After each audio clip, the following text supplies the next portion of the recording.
Hey guys, so today's a different kind of video. Today I'm welcoming a special guest who is my mum, who will be explaining her experiences raising a VI child. Now I will hand over to my mum where she will explain her experiences. Hello everyone, I'm Aaliyah's mum.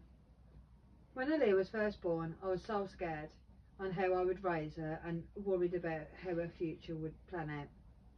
Through the years she has shown that although she cannot see, it doesn't mean that she can't achieve.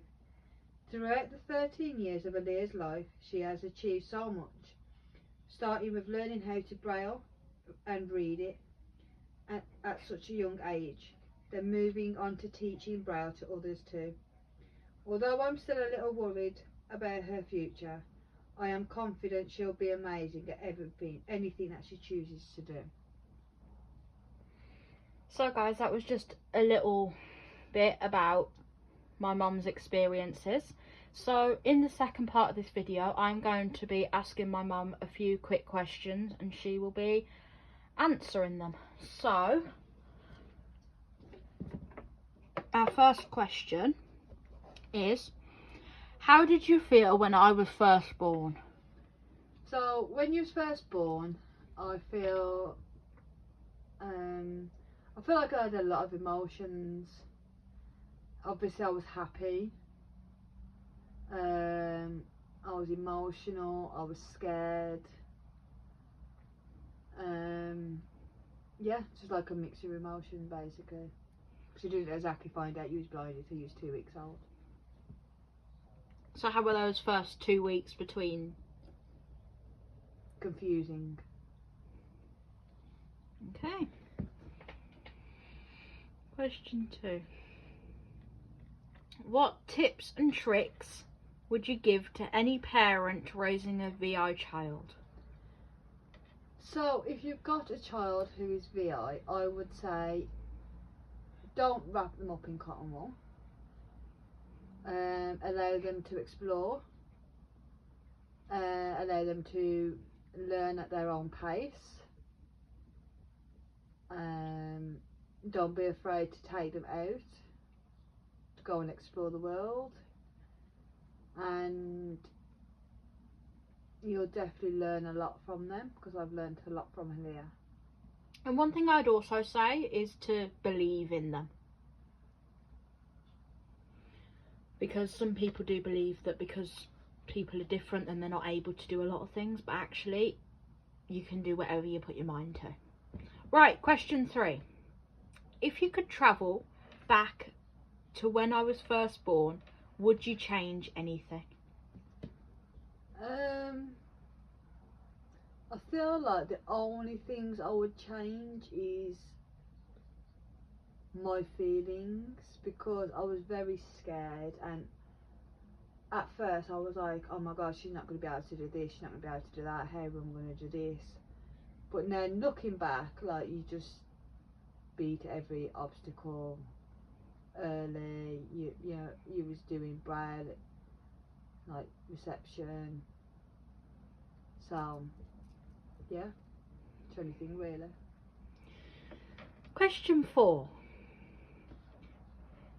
If you could invent something that would help me, what would it be? Help you as in what way? As in any way. It could be like something that could help me with cooking or cleaning or washing, or with like describing things, or with,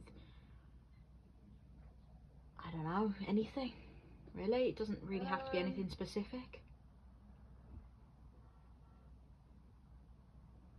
Well, I feel like there's a lot of things out there already that you could use to cook in everything like. There are a lot of good things. I feel like the only thing I would invent would be a car that you could drive. Technically there already is, because there's self-driving cars. Yeah, but that's not like properly out there yet. Okay, I fair enough. guaranteed, if I could guarantee something, it would be that, because I know how much you would want to drive. Yeah. Okay, question 5. If you could have discovered something earlier that you know about now, what would it be and why? In what aspect? Any? We know about a lot of things now to do with like Braille. We know about Braille notes, Braillers, Braille displays, laptops do Braille. We know all of these things.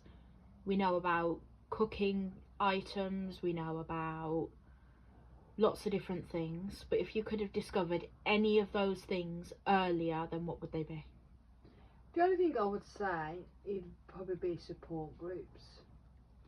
Yeah. Because obviously as you're growing up, you'll learn about these things, and because obviously as a baby or a toddler, you're not going to need to know about the cooking things and that. No. But I feel like support groups are a big thing for both me and you. And I feel like there's a lot of support groups out there.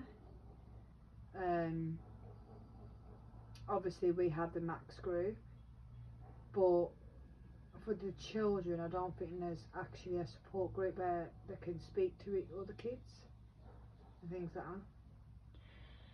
that. Okay guys, so they are all of the questions that I have for my mum. Do you have any questions for me?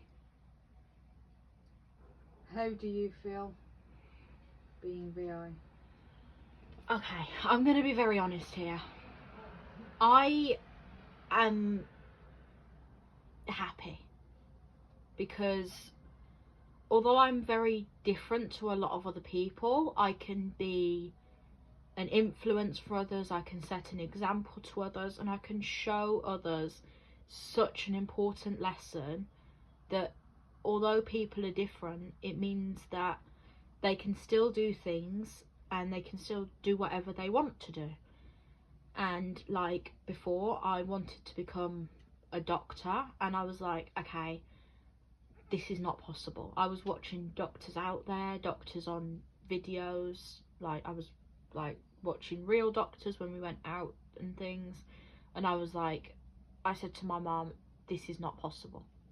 But everyone I said that to told me that it's more than possible if I think about it, and there are ways to adapt. So if I'm being honest, I would like to be able to see, because there are so many things that I not can't do, but that are more difficult for me to do, that I would like to be able to do a bit easier. That's a really good answer. Do you have any other questions for me? No. No? No. You have anything else to say? I love you. And I'm proud of you.